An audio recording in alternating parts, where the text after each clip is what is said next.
Me llamó Fe porque quería que diera una conferencia, porque se había enterado que había terminado la tesis doctoral, que lo había hecho sobre cosas del pueblo y le apetecía que hubiera dado una conferencia en el día de Corpus. Por el tiempo, a mí me ha resultado muy complicado venir, organizarlo, porque quieras que no, hay que hacerlo, hay que prepararlo, no se puede llegar. Salga bien o salga mal, que eso ya no lo sé. Las cosas hay que prepararlas. Y le dije que le aceptaba la invitación, pero para el Corpus del año próximo. Y entonces me dijeron que por qué no venir hoy, o en estas fechas, con motivo del centenario de Marcial. Dije, hombre, si se trata de Marcial, más que hablar de bordados, lo que habría que hablar es de las conversaciones que se tuvieron, o que mis padres tuvieron, entre otras personas, con él, para conseguir que sus obras estén en el pueblo. Aquello parece que gustó y aquí estoy. No sé si voy a ser capaz de decir las cosas o de hacerlo bien o de dar gusto a todos. Es decir, las imágenes que voy a utilizar son las imágenes de trabajo, esas imágenes que se cogen pues para poder realizar una actividad. No son fotografías de alta exposición ni lo pretendía en el momento en que se hicieron. Era un trabajo pues, de recopilación de datos para los temas que se llevaban a cabo. También para mí es un honor, ¿no?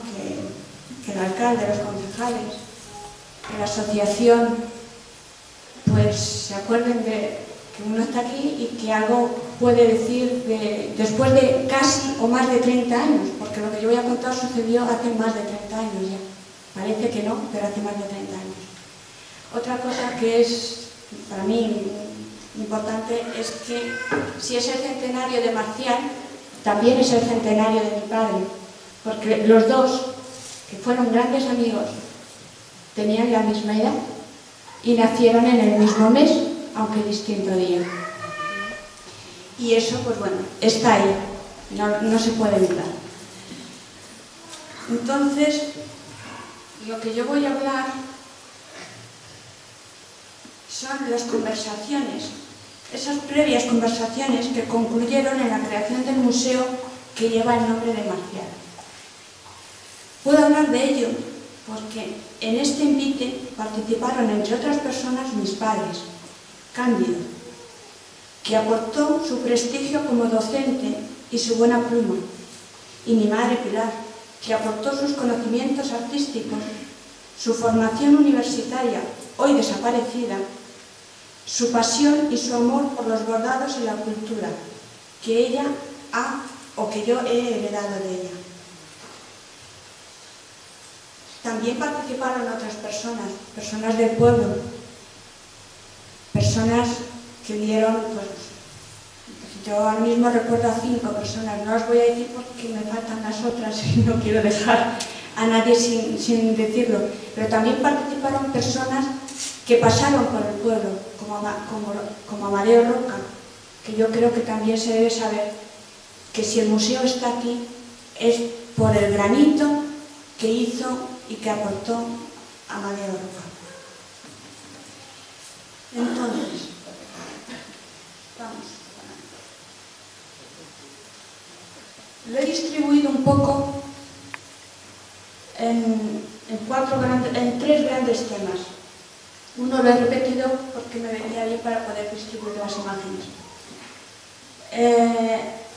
Después de todas las conversaciones que tuvieron, que fueron unas cuantas, puedo decir que esto es un poco la agrupación en bloques, en 3 grandes temas o en 3 grandes pensamientos que sucedieron hace ya más de 30 años. Es decir, él hablaba de las cosas que le preocupaban, como eran las distorsiones conceptuales, cuando se hablaba de arte, de artesanía, luego lo veremos un poco más de la investigación del arte aplicado, que prácticamente ya había desaparecido, o había muy pocas personas que se dedicaran a ello. Nuestro origen como pueblo, es decir, de dónde viene Lagartena, su origen como pintor. Siempre agradeció mucho su contacto con el pintor Amadeo Roca, que le conoció aquí. Le hubiera gustado, luego hay otro apartado en el que hablaré de lo que le hubiera gustado conocer, que es el posible origen de la villa de Lagartena, que os puedo adelantar algunas cosas que ya se pueden decir que pueden ser ciertas. Y lo que le preocupaba el futuro, le preocupaba las características de nuestra evolución como pueblo en cuanto a la cultura, y le preocupaba el futuro de su obra, lógico. Entonces vamos a ver estos tres bloques, aunque aquí los habéis visto unos repetidos. Voy a empezar por de qué hablaba. Yo conocí a Marcial por primera vez en el estudio de Amadeo Roca, con mi madre y con mi padre, en el que, bueno, hablaban de cosas. Entonces, a él le preocupaba mucho cuando se hablaba de arte o de artesanía, cómo no se unía ese planteamiento de creación artística, creación de arte aplicado, que es lo que va a generar una buena artesanía, y cómo, si eso no se tiene en cuenta, acaba llamándose artesanía lo que todos conocemos como trabajos manuales, aspecto que actualmente estamos plagados de ello. Es decir, si hace 30 años ya era una preocupación, ahora es una realidad. Lo que vemos en muchos sitios como artesanía no son artesanías, son trabajos manuales que se venden. Pero esto era una de sus preocupaciones. Otra cosa que le preocupaba era la manera en que se investigaba o se realizaban los estudios. Que normalmente cuando alguien hacía un tema de arte aplicado decía clasificación por la hebra, bla, bla, bla, bla, por el bordado, bla, bla, bla, pero nunca se conectaba lo que es un arte, como son los bordados, hablo de bordados porque era de lo que más se hablaba cuando hablaban de estos temas, ¿no? Nunca se conectaba ni con la cultura, ni con el valor artístico, ni con el símbolo, ni con lo que ahora llamamos patrimonio, y menos con el tema de tipologías históricas. Es decir, para que los bordados estuvieran correctamente clasificados y pudiéramos darle valor como habría que darlo, habría que plantear una estructura como la que tenéis aquí, más o menos, en el que se van mezclando cosas para conseguir entender de dónde vienen las piezas. En esa mezcla es donde vamos a encontrar que un bordado que tiene el mismo dibujo, los mismos materiales, se puede entender que está hecho en una época y no en otra. Solo por los materiales o por los motivos es imposible o prácticamente imposible definir una época. El otro gran punto de él es Amadeo Roca. Es decir, todos conocéis lo que escribió Julián o muchos, me imagino, sobre Marcial, en el que cuenta cómo se va del pueblo y cómo va a una academia y empieza a ser artista. Y cómo algunas personas de su propio entorno no lo entendían y recibía todo tipo de halagos y elogios que yo no voy a repetir, porque es no entenderlo. Pero tuvo la suerte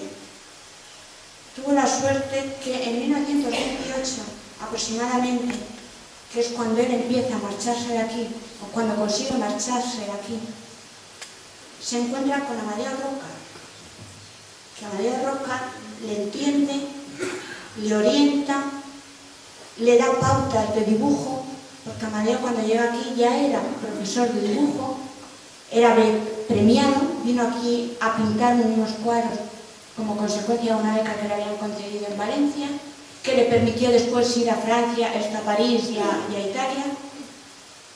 Y yo he puesto esto por varias razones.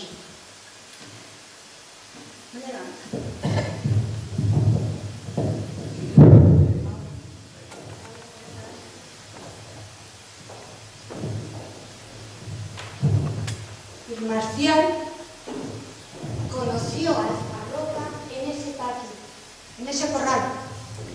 Ese corral es el actual museo, la parte de atrás. Ese cuadro está fechado, porque Roca decidió que se fechara en 1934, pero está hecho antes y está terminado cuando él ya era muy mayor.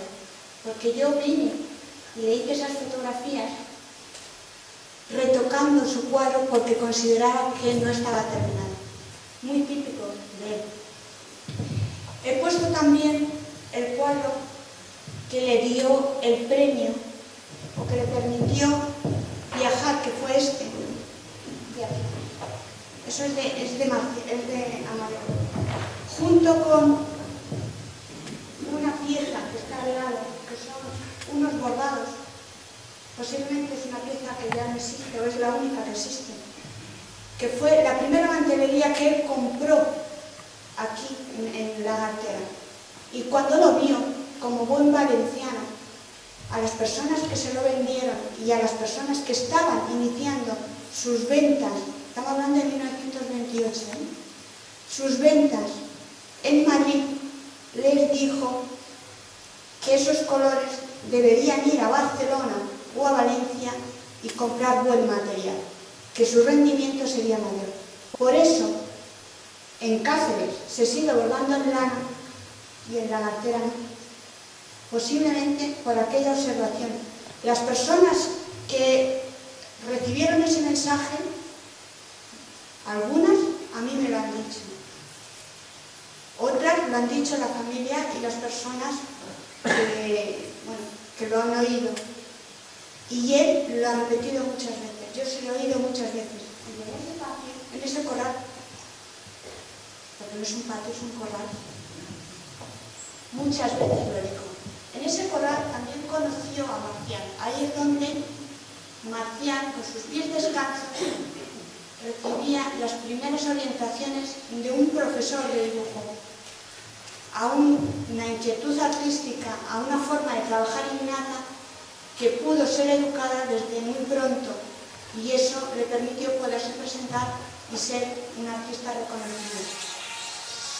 Le daba lápices, le daba papel, le daba colores, y a partir de ahí le dio también otras muchas cosas, porque en el libro, que también lo cuenta él en sus memorias, cuando dice que vinieron a ver sus cosas, también vinieron porque alguien recordó que aquí había un pintor que había que apoyar.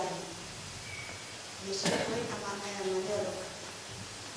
He puesto abajo algunas cosas de Marcial para que veáis la relación de la composición. Es decir, cuando uno aprende, aprende del maestro, aprende de los que le enseñan.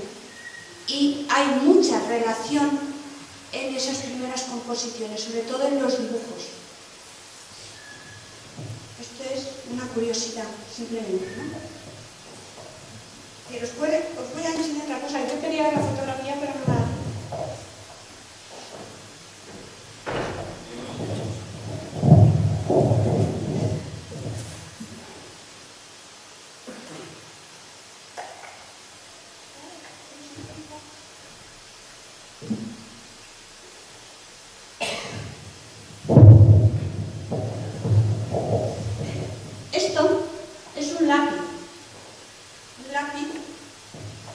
que le regaló a Amadeo Roca, a Marcial, y que Marcial me lo regaló a mí en una de las reuniones, una de las veces que estuvo en Casillas, en una finca que tenían mis padres allí. Vino con dos regalos, uno para mi hermana y otro para mí, porque las dos apuntábamos hacia el arte.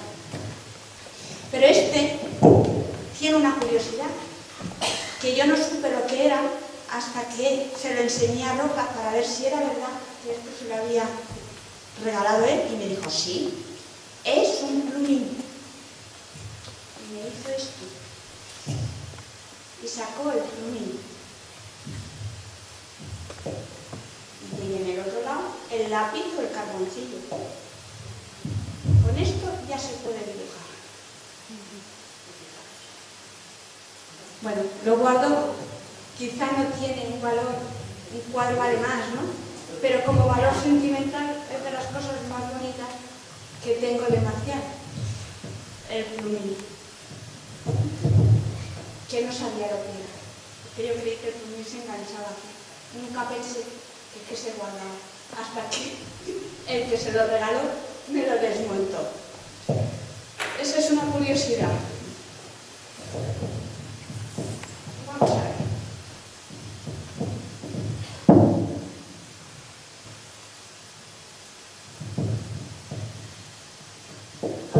Ya me he desviado de lo que tenía que hacer.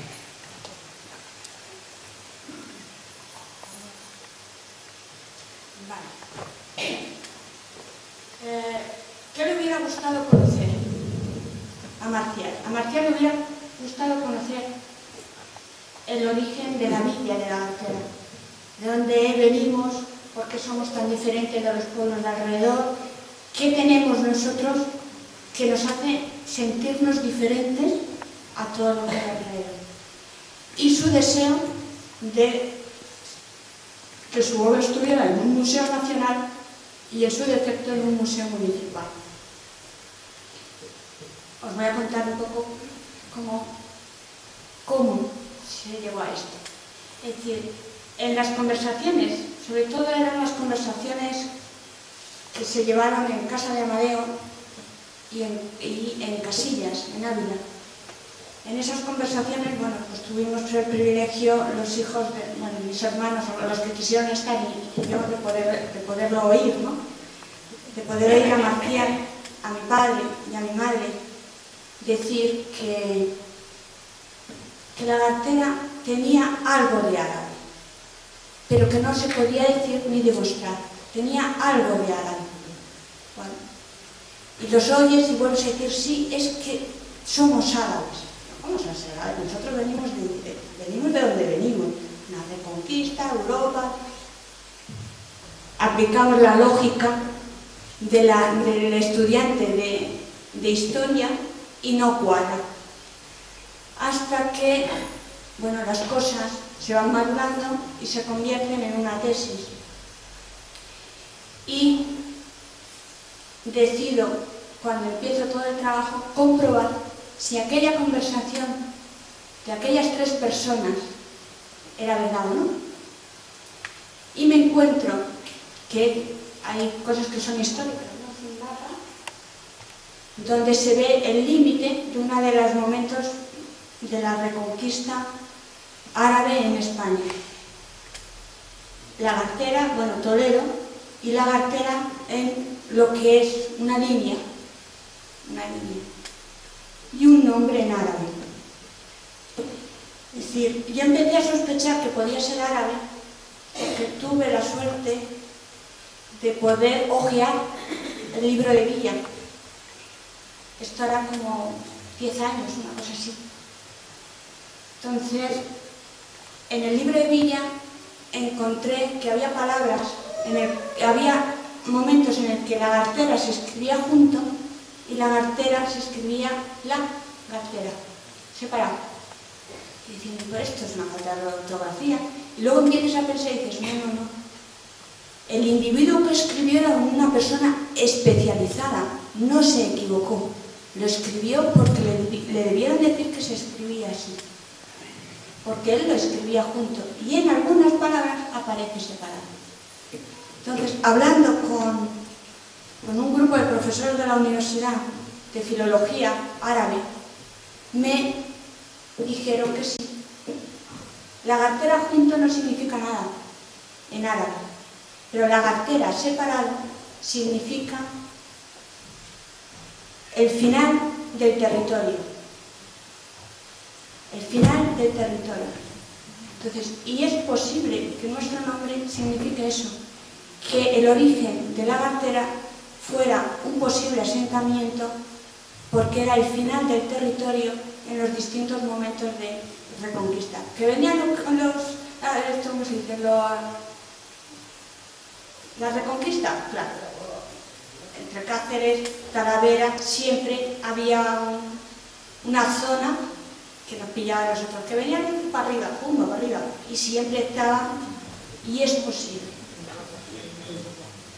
Esto, después de mirar cosas, se deduce por la filología, no por los datos históricos, porque datos históricos no hay. Pero bueno, yo sé que de esto hubieran disfrutado tanto mi padre como él, porque no lo pudieron ver. ¿Qué apoya esa idea de que la Lagartera es árabe? Nuestra concepción de la vivienda. Es decir, las viviendas ahora son como son todas iguales, pero en las que hemos visto a nuestros abuelos o a nuestras familias, todas las habitaciones se comunican, o se comunicaban. Ese hecho de comunicación es árabe. El corral también es árabe. Yo pensé, durante muchos años pensé que era una distribución romana, pero la romana no se comunican las habitaciones entre sí, en la árabe sí. Y luego nuestra manera de pensar a la hora de vender, tenemos unos productos, pero luego tenemos nuestros productos, que son nuestros. Los pañuelos, las piezas del traje, las colchas de boda, eso es nuestro. Eso no se vende, se hace. Eso también es muy árabe. ¿Qué le preocupaba? Le preocupaba el futuro de la villa, las características de nuestra evolución como pueblo y el futuro de su obra. Vamos a ver poco a poco. En cuanto al futuro, él veía que el futuro de la Lagartera siempre tendrá futuro mientras esté vinculado a las bellas artes y al patrimonio cultural etnográfico y a ese planteamiento histórico-artístico de los bordados. En el momento en que lo desgajemos de ahí, o eso es lo que él decía, en el momento en que eso se desgaje, va a pasar como en muchos pueblos, que van a ir a menos. Esto implica una política y una planificación muy compleja, porque hay que tenerlo en cuenta en los sistemas de producción industrial o no industriales, que es lo que más nos está afectando, además ahora, y en la educación. En la educación lo hemos perdido todo ya. Mi madre era la primera licenciada en artes aplicadas, en la especialidad de bordados, de cuero, de patronaje y confección. Yo no, yo ya soy graduada, porque no existe, no porque no quiera, no exista. Para poder tener un equivalente a lo que ella hizo en una sola carrera, yo he tenido que hacer 3, la parte histórica, la parte de creación artística y la parte de realización manual. No existe. Eso ya es algo que hemos perdido.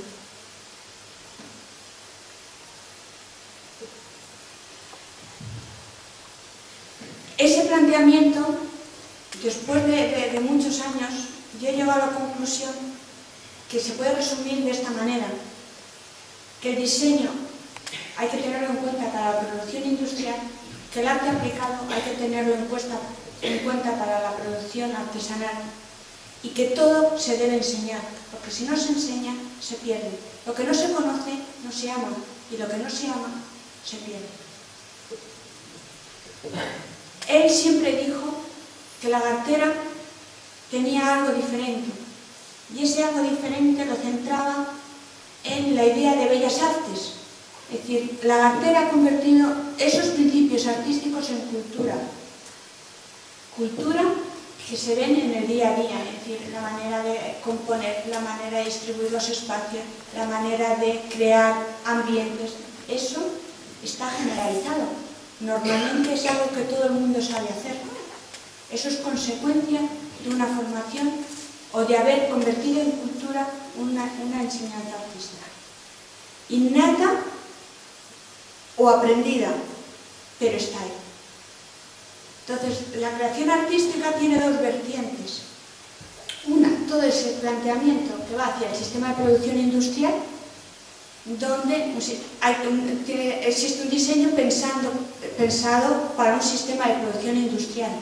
con una planificación industrial, con una producción seriada y que depende de una cultura que se llama patrimonio industrial.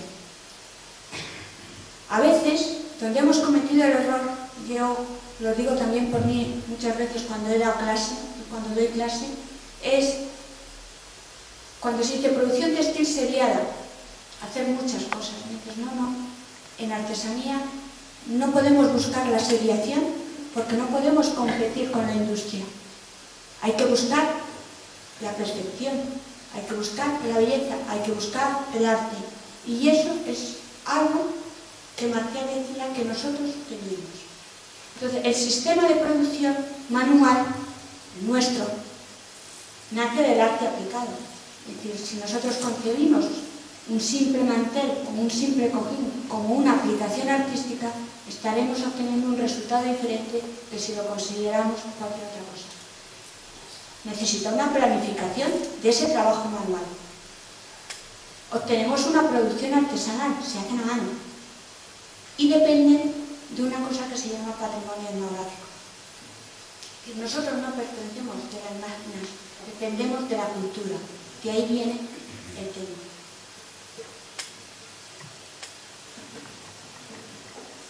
Características, un poco lo que él veía, ¿no? Es decir, muchas veces hemos accedido muchas personas a la formación, a la cultura, todo el mundo sabe de todo, todo el mundo es listísimo, pero cuando alguien llega a determinados puestos de responsabilidad, muchas veces se olvida de que tiene que saber manejar lo que tiene y conocer lo que tiene, porque si no se producen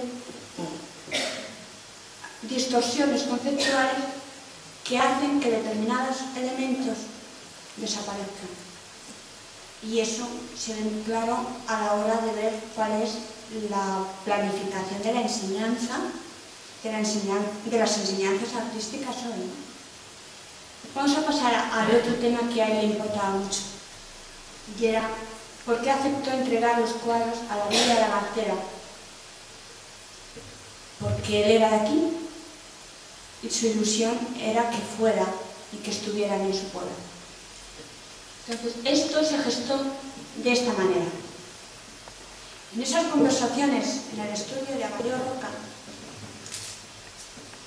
se crearon 4 líneas de actuación. Las que organiza Amadeo Roca con sus gestiones en Madrid, en la Dirección General de Bellas Artes, las que hizo Pilar en Toledo, con la subdirectora general de Museos Estatales, en aquel entonces, que era doña Matilde Revuelta. Lo hizo Pilar por el conocimiento que tenía de lo que era el pueblo y Amadeo por sus relaciones con Madrid. Se repartieron un poco la difícil tarea de convencer a 2 estamentos ministeriales que la Garcera tenía que tener un museo y si es nacional, mejor. Cuando eso ya se consiguió, entra en funcionamiento Marcial, que cede su obra. Roca decidió esperar, porque la idea era que Roca hubiera venido al Museo Nacional si hubiera estado aquí, pero él decidió esperar a ver cómo se iban resolviendo las cosas. Y una parte que nace del pueblo, porque si el pueblo no lo quiere, no se lleva a cabo. Y es que a través de la corporación municipal, todas las actuaciones que se hicieron desde la Comisión Pro Museo. Se hicieron muchas. Y gracias a eso pues, hemos conseguido tener un museo municipal. El nacional no se logró, pero bueno, nunca se sabe, a lo mejor un día se consigue. Es decir, ¿cómo se consigue? Os voy a contar otro detalle, otra curiosidad. Arriba del todo está mi madre, Frida, mi hermana, que murió, y Marcial, en Casillas. Es una de esas conversaciones y yo hice la foto, por eso estoy en ella. Y abajo, las primeras fotografías que se hicieron de los cuadros de Marcial. Las primeras fotografías que se hicieron de los cuadros de Marcial se hicieron en presencia, en el pueblo. Es decir, no quiere decir que no hubiera personas que tuvieran acceso y que hubieran hecho fotografías a las cosas, ¿no? En el pueblo, de manera institucional, estas son las primeras. Las hice yo para Matilde Revuelta. Ella tiene una copia, o en la dirección general estará una copia, para poder después pasar a hacer todo lo que se hizo, ¿no? Esto lo hice en un día, y si podéis ver, fijaros cómo, no he puesto todos, porque solo he puesto algunas de las cosas, porque estaban apoyados en la pared y en el suelo, y entonces, bueno, pues tirada en el suelo y iban moviendo cuadros, porque era un ingente lo que había ahí, una cosa impresionante. Pero podéis ver el mimo con el que cuidaba las cosas. Todos los cuadros tenían cantoneras de papel, menos las tablas. Algunas tablas y algunos dibujos de papel no, pero los cuadros sí, todos. Había que cuidarlo y mimarlo. Este día, el día que yo hice estas fotografías, yo ya era maestra y licenciada en Historia del Arte y graduado en Artes Aplicadas. Y me propusieron presentarme, o que me presentaran, o que aceptara que me presentaran entre los muchos que iban a proponer, o algunos que iban a proponer, para dirigir ese posible futuro museo nacional. Y dije que no. Dije que no, porque yo quería seguir estudiando, quería hacer Bellas Artes, y no había tenido esa oportunidad. Entonces, que en esa terna, o eran varias personas, había otra persona que vivía en el pueblo, y fue ella la que lo llevó a cabo. Ayudó, es Amparo, que todos la conocéis. Ella estuvo desde el principio en la gestación y en la recepción de estos trabajos. Es la que más sabe de Marcial, para mí. Y creo que es una bonita forma de terminar, deseando que el museo funcione, que todo siga adelante y que seamos capaces de hacer que esto siga creciendo y, ¿por qué no?, intentar llegar a un museo nacional, que no existe. Existe el Museo Nacional de Antropología, pero no de Etnografía, aunque Talavera tiene uno, pero no es nacional. Muchas gracias.